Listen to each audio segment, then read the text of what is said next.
Generation Z is lazy.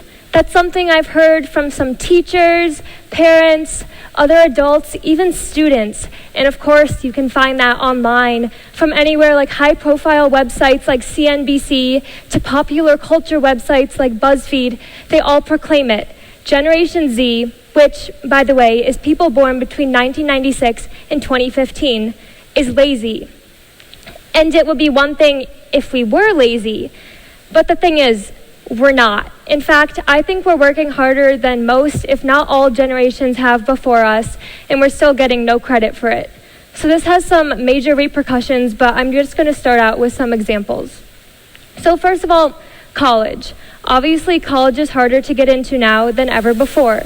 So the stakes that we face in order to get in have gotten really high. My mom always stresses to me that when she got accepted to Duke University in the late 1980s, she'd had nowhere near a 4.0 in high school. Now you have to have a 4 to even stand a prayer of getting in somewhere like that. In fact, several of my friends with 4 points didn't get into similarly competitive schools. So then what do you need to get in somewhere like that? Well, I know someone from my high school who went to Berkeley. That's great. But before that, I know that he was president of our school's theater guild and choir council and student council. He also ran a full-time photography business on the side. So that's the kind of person you have to be to get into a school like this. Parents who could get into schools, top-notch schools like this with pretty good grades, think that they're holding us to the same standards by saying, if I could get into a school like this, you should be able to too. But in fact, that's not the case anymore. And so the standards we're facing are exceptionally high and borderline unattainable. Now, another example is social media. Social media is something that people often point to as a prime example of how Generation Z is lazy. And I get that, because yes, there are people that sit around on their phones scrolling through Instagram all day, but that's not most of us. Most of us use social media as a means to communicate with friends or stay updated on current events. Many people have large or multiple accounts. For example, I have an Instagram, a Facebook, a Snapchat, plus I run the social media for an organization that I'm in, so that's another Instagram, another Facebook. All of a sudden, that's multiple accounts, and something like that is time-consuming and stressful. So when we're called lazy for it, it's really frustrating because, if anything, we're the opposite. So it's annoying and all that people keep calling Generation Z lazy when we're clearly not, but why does that matter? Well, because there's also a bigger issue intertwined. Let's take a step back.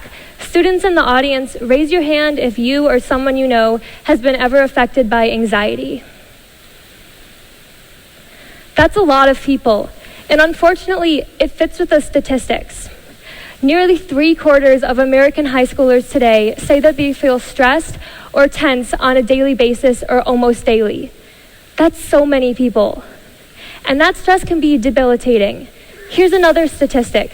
The average high school student today has the same level of stress as a 1950s psychiatric patient. Take a moment to let that set in. Okay, wow. Something is clearly going wrong. But what is it? And it's not just anxiety rates that are on the rise, but also depression rates and even suicide rates. 3 million high school students in the US today are depressed. That's a number that's up 15% from just 20 years ago. I know so many people who have dealt with anxiety and depression. I know people who have been in the hospital for it. Nobody should have to live like this. Clearly something needs to change now. And my belief is that it all connects back to what older generations are saying about us. Because here's some encouraging news. Students know that they're in this together. The same study found that 70% of high school students recognize that anxiety is a major issue within their high school. So we have each other, but we don't have you, older generations. You often hear the saying, you don't have to go through this alone, when referring to things like anxiety and depression. But the thing is, we essentially are going through this alone. We have each other, but we need you, older generations. And don't get me wrong, I'm not proposing that older generations are cruel or heartless or anything. I know you want what's best for us. But clearly, what you're doing right now is not what's best for us. You're holding us to these unattainable standards, and then when we fail to reach them because they're unattainable, right? Then you call us lazy. So obviously, this is a big, multifaceted issue that can't just be fixed easily. But I think what we need to focus on first requires nothing more than a shift in perspective and dialogue.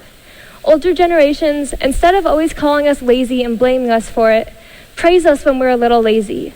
Tell us it's okay to be lazy. Tell us it's a good thing, in fact. Right now, what Generation Z needs is to be a little bit more lazy, not less. Thank you.